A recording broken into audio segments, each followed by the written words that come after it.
na đâu đa để leo một thành đấy chỉ là một nói thì mà lại nhập hạ không nổi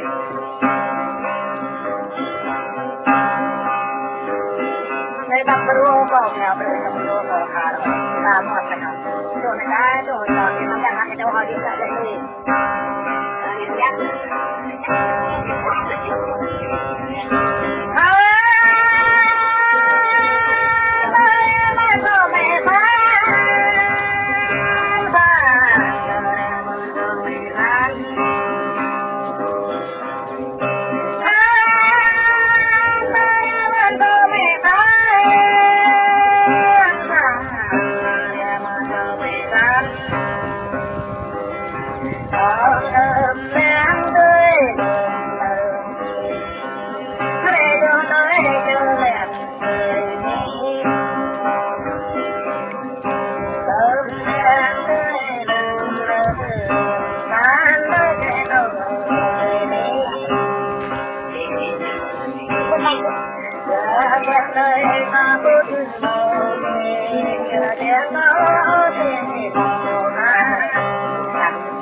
านขอเดินแล้วด้วยเดินทำให้ตัวเองเท้าเท้ายังใจตัวเองยังต่อใจตัวเองยังต่อใจว่าไม่เพื่อให้